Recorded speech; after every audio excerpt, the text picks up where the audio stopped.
Hello everyone, welcome to today's video. Today I'll be going over my first round game from the Cleveland Go Club rating tournament. This was a tournament on February 26th, and the whole point of this tournament, or why the Cleveland Go Club set up this tournament, was to get rated games for a bunch of big events coming up soon, later this spring and in the summer.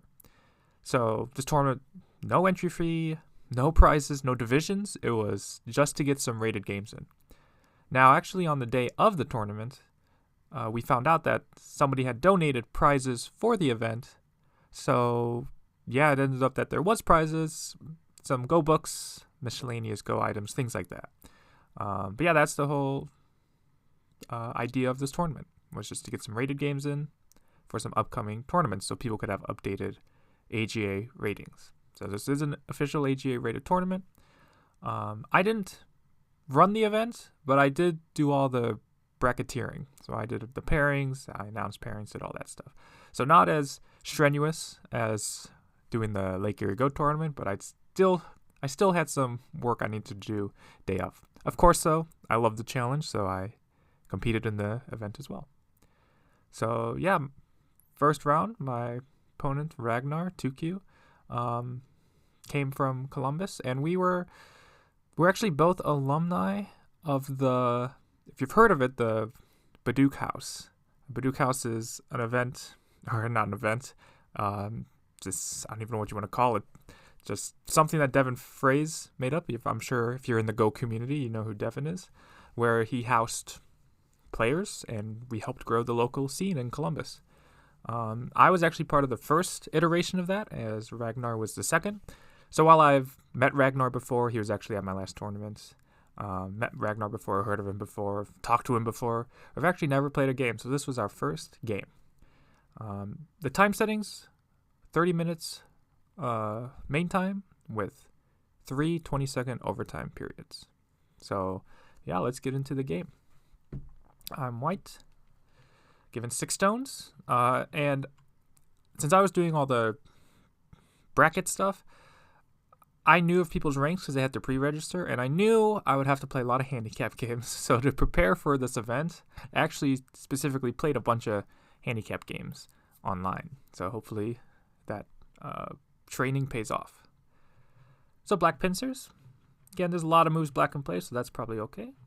I approach again, and you can see my idea here is before I get any heavy stones, I'm just trying to split black up. So you can see I'm starting to split up this stone, the K16 stone, from upper left, as well as cutting this K16 stone off from the cornerstone, and cutting this stone off from the Q10 stone. So you can see I'm starting to divide black up, and that's kind of a good strategy to employ. And again, if black wants to go after the upper left, that's fine. If black wants to take one of these 2 stones, that's fine. Right? I can't save everything. Just trying to get in black's way, making sure black can't connect super easily. And so black attaches and then cuts. So the cut is, when we'll see it in the game, is probably not recommended in this situation. So usually, as I was just showing, like, okay, white is cutting black up. So all black needs to do is return the favor. Is just keep white separated. Like, even it's a little old school and AIs don't recommend this move, but playing this kind of move, your goal is to just keep these 2 white cornerstones from connecting.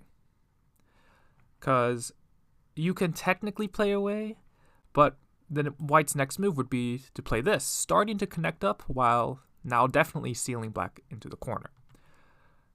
So that's the idea with doing these kind of attachments and then coming up. You want to play just anything that keeps the 2 white stones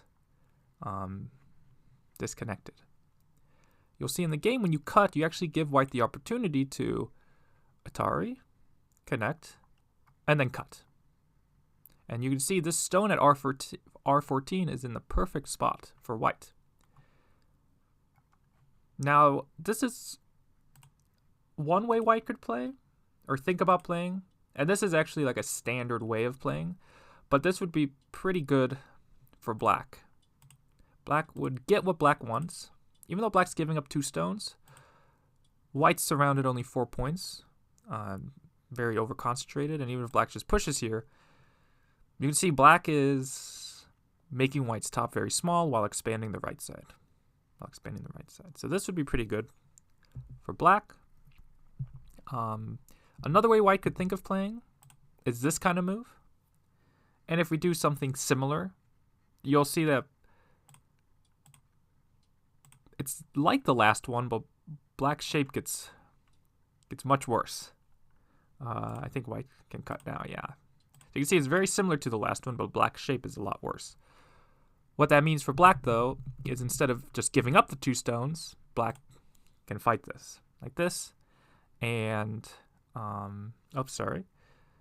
will Atari first and then do that. And white needs to live in the corner. And these stones here for white are gonna get very heavy. So, for example, Atari this way, and then Hane. So it looks like black has a weakness here, right? So black can't double Hane. And that's true, but we have to remember that in the corner, this move is Sente. Now black doesn't want to play this move, right? Because it would give white good shape there in the corner. But this kind of move is Sente. So whether black just does this one, yeah, black can just do this. If white plays there, now we can see black can come back to the corner, and white's 4 stones are in a lot of danger. So again, this is a thing you want to think about, but with this stone here at K16, it makes it hard for white to do that. So that's why in the game, I'm not thinking about playing anything on this side. I'm thinking of using this stone at R14. Cut.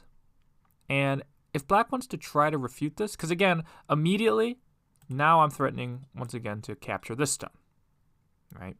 And now when I capture, now the difference is black is now cut up.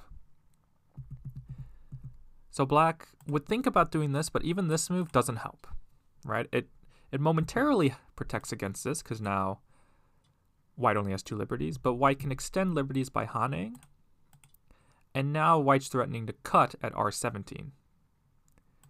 So even if black descends, white can cut here. And you can see black can't save either stone, so black's just going to get captured. If black has to fix, and the problem here is there's not even a great way of fixing for black.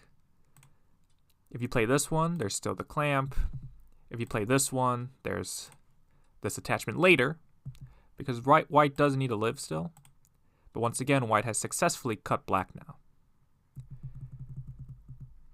So that's why in the game, black simply just gives it up, which is probably okay. So Atari.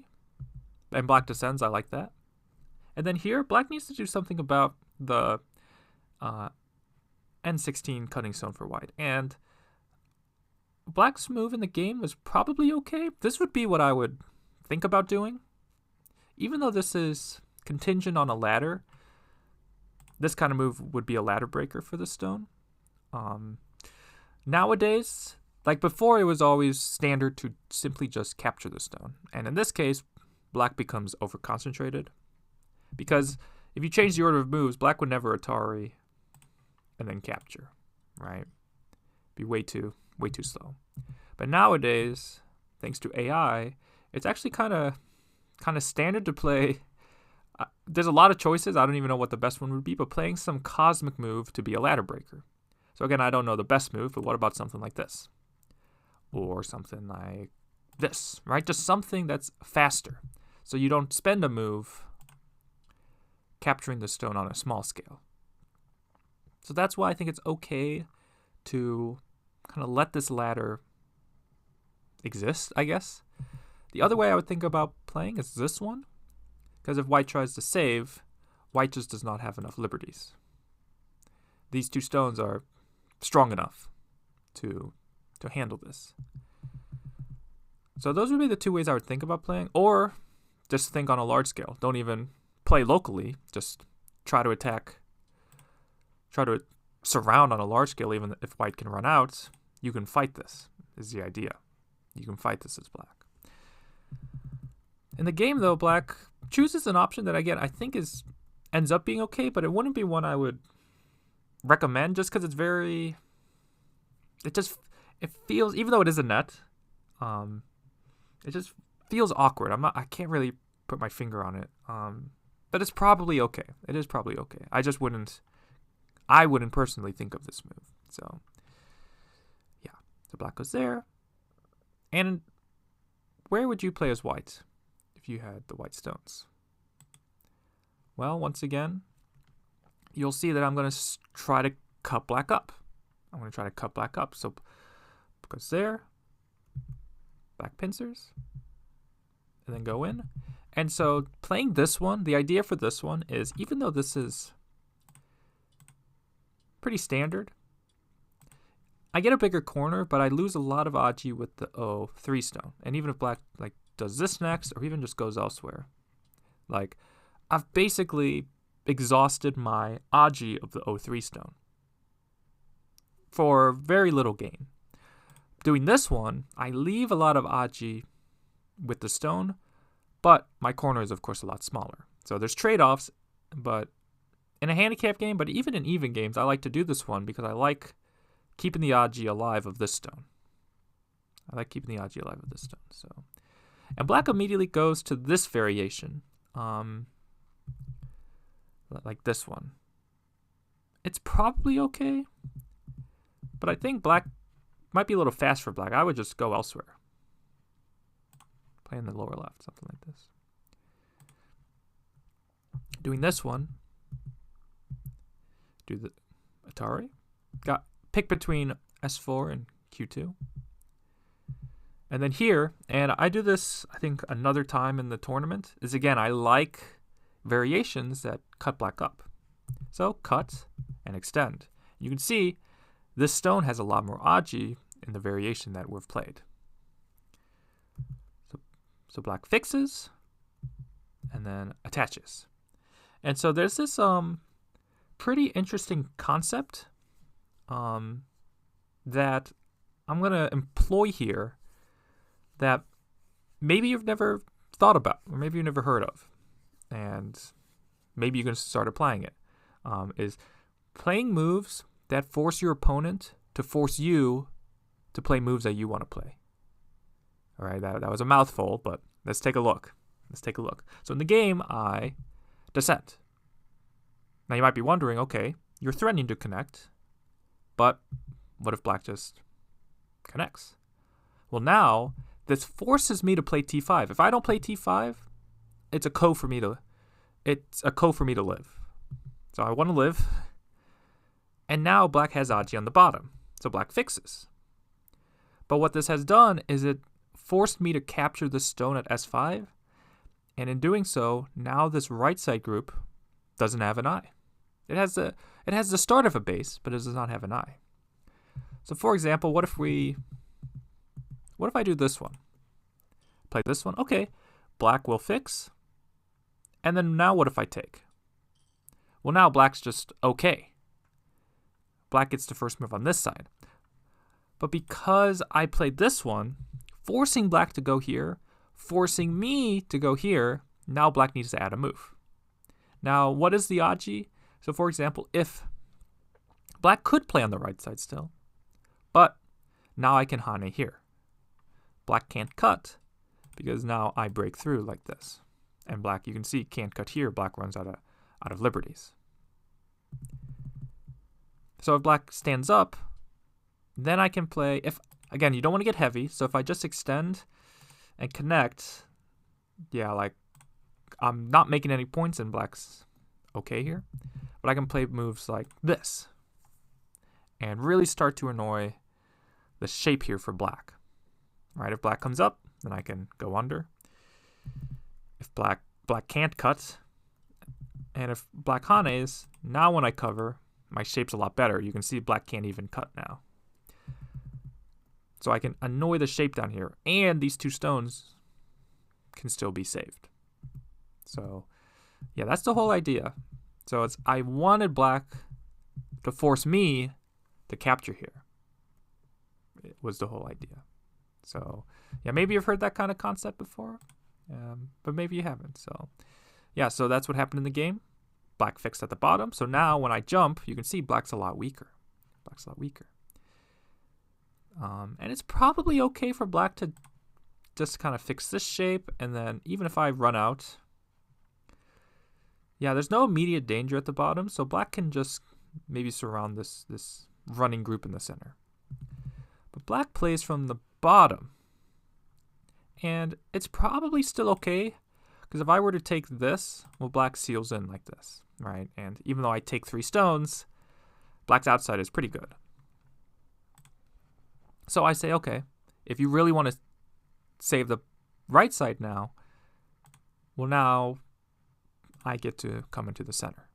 Stuff like this. Again, this is probably still okay for black, even if black just goes here or plays this one. Probably just live like this. It's probably still okay for black. But black continues to build the big center. So now I say, okay, now it's good enough for me to take. Now it's good enough for me to take. And yeah, black can't push through and cut.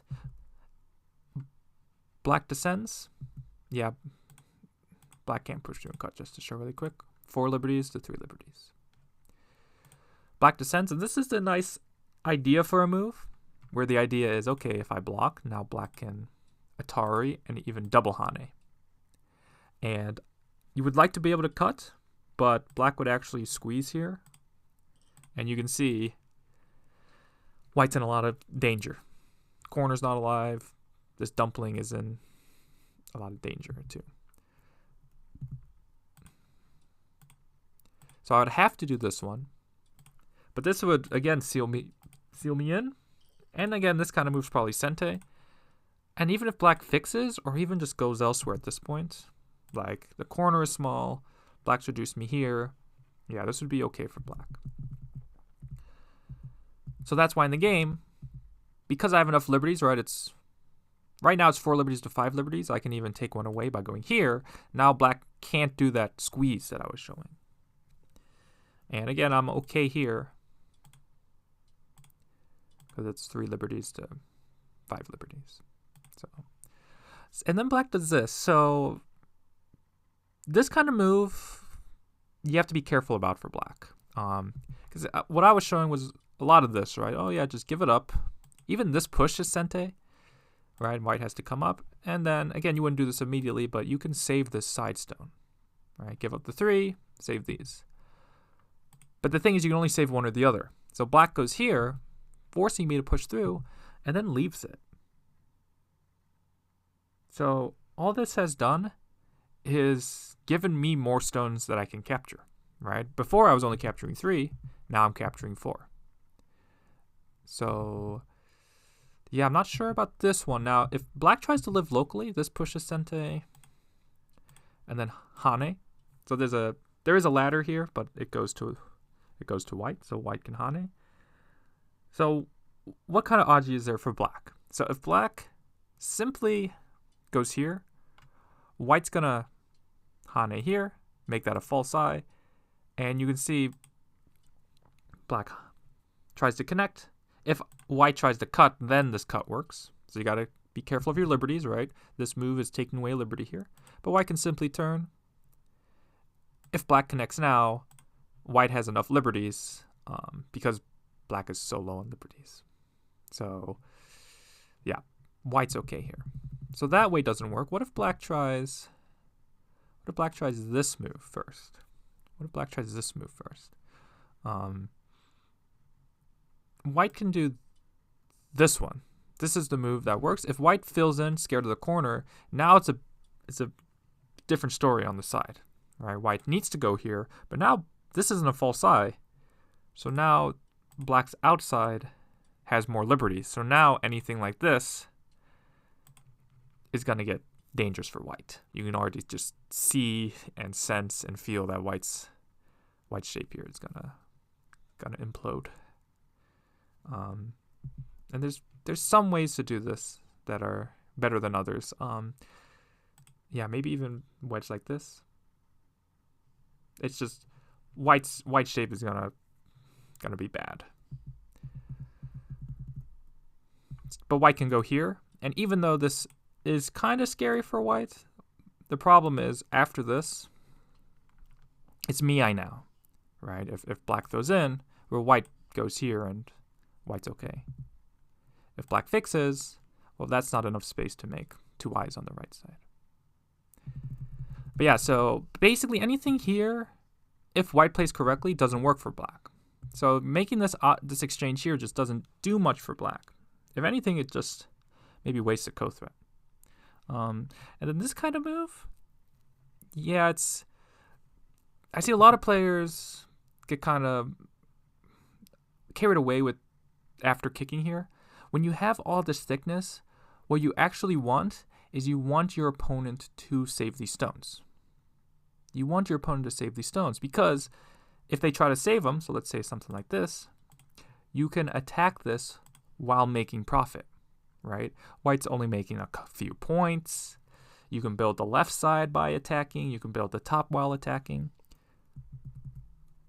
So you actually want your opponent to save this group. When you play a move like this, you actually make the decision easier for your opponent. Your opponent can say, okay, all you want is this, so I'll give it to you. And even here, white can still play the 3-3, make some sabaki on the top. So yeah, you actually, when you have thickness, you have kind of influence like black does in this game, you actually want your opponent to try to save this. So here, the bottom side's still the biggest, so black should play some move like this.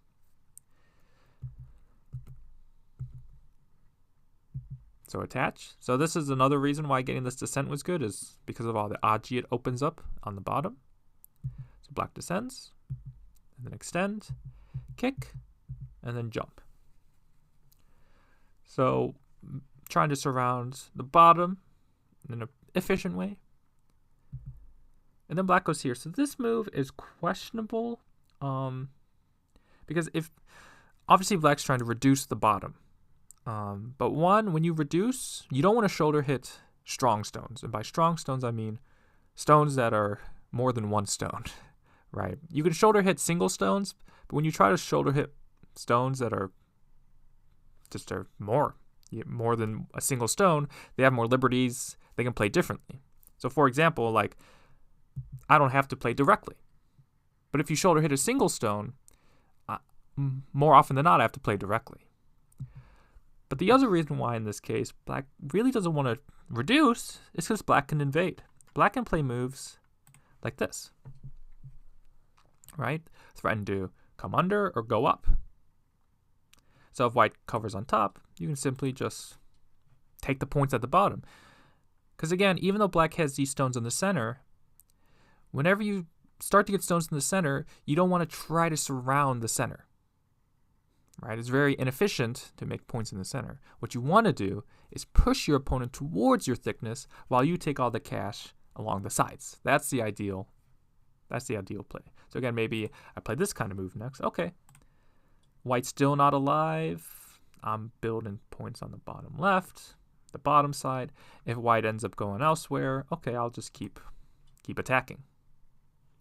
If white spends moves though, if white spends moves to keep solidifying the center, again, there's not a lot of points in the center. You can just keep building. Just keep building. So going from the center like this is not the right play. Now white can try this kind of move, but we can see that if you stand up, white's gone heavy now, right? This L3 stone was light, now it's heavy.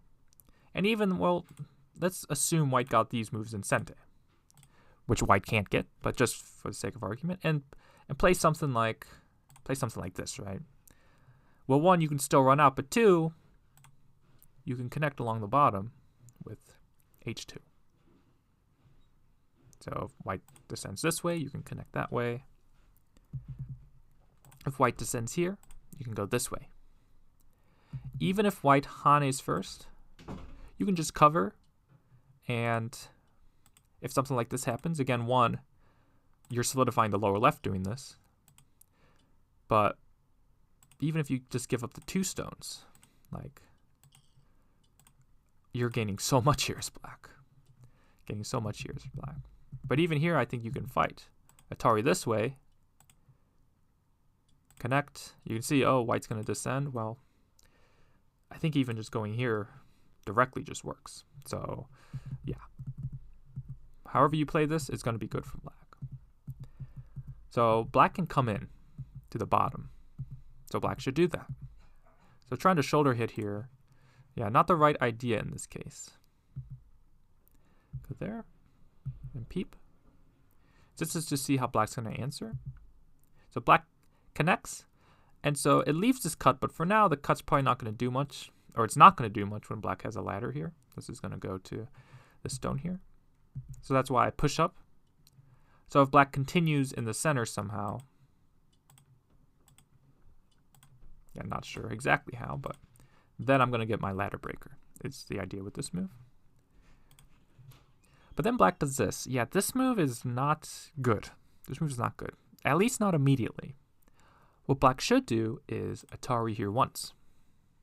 Black should Atari here once because black only needs to fill here at c4 if white has saved this stone. Right? So if white connects, okay, then now you connect. Obviously, white's not going to cut when you can just capture. So why does this matter? Isn't that what black just ends up playing? So why Atari here once? Well, the difference is when you Atari here now, let's say you Atari later. Well, now this stone here has lost value for white. Right? The whole reason why white kept this alive was because there's a potential cut. Now that there's no potential cut, this move is not sente. Or at least not as sente. Again, white could probably still ignore when you Atari here, but at least you don't have to fill now. Right? Now if you take this, you never played c4, so you save a point this way. So yeah, black needs to Atari here before connecting, because now the stone here has 0 value for white. So yeah, so attach, and black splits. And in the game, I thought this was a bit much because kind of like with shoulder hits, attachments you should view as sente. So black didn't directly answer me. And so I thought, okay, I'm going to get a good result on the left. But actually, anything white does here isn't that, I don't know, world-ending, game-ending for black, right? Plus, it keeps white separated. So in that case, it's also a good move. But it was surprising when black did this. I was just expecting something like this if I jump up. Whether black breaks this, I'm not sure. Right, black could break this, or black could just continue once again, going to the bottom, something like this. But black went there, so I was like, okay, I'm gonna just live on the left side. But it turns out it's not so simple. Black cuts. So usually, you don't want to cut here actually, because you're gonna give your opponent a lot of forcing moves. But actually, in this case, I think it's okay. So usually, you just want to double hane. Maybe white hanes like this, but even if you, let's say, play something like this, right? The key is black has separated white. So let's say even something like this happens, right? Maybe white even cuts, and your move actually becomes a perfect net in this case. And let's say white lives, right? Something like this. Okay, white has lived small in gote. So now when you play on the bottom, look how strong black is all of a sudden in the center. White's going to be in a lot of trouble. White's going to be in a lot of trouble here on the bottom. So anything black does here, or on the left side, I mean, as long as black gets sente, black can come back and attack the bottom. Because black split. That was the whole point of this move here, was to split. So even if white does this, that's fine. Again, there's other ways to play this, right? Let's say something like this happens. We'll even give white this one, even though I don't think that's sente. Like what? White's going to fix? Okay, once again, I'll just come back and attack the bottom. So regardless of what black chooses,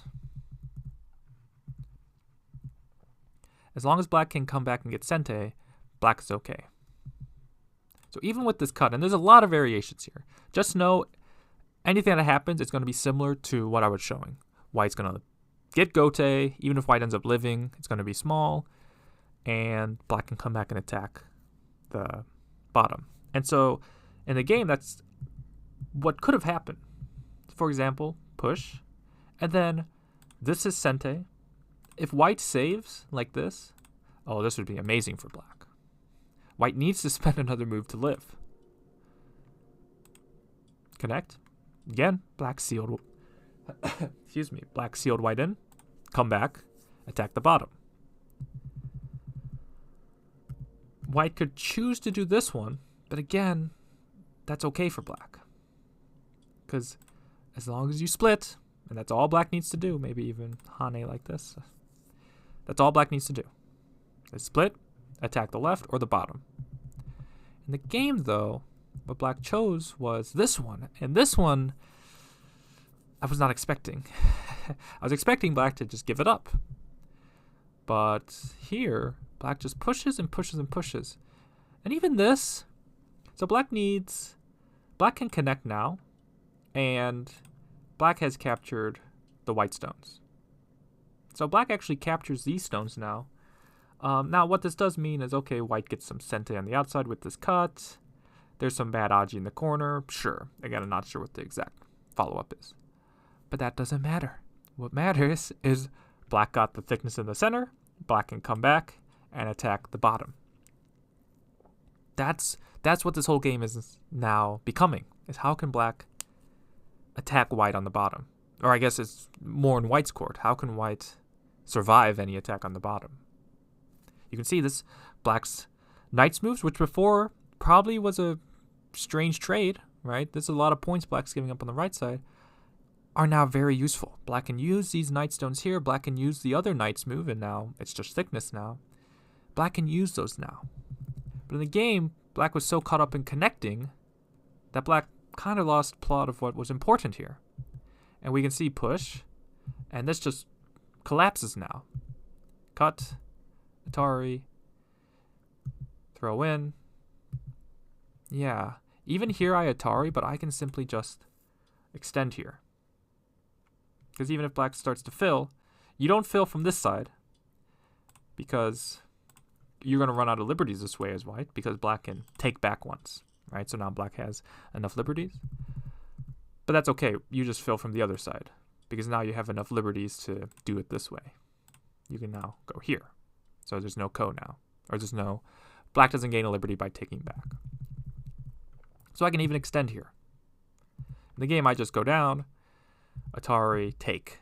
And yeah, now you can see now black doesn't get this move in Sente, which means if black tries to attack now, I can maybe just push here or just come here and look to do something with this push and cut here.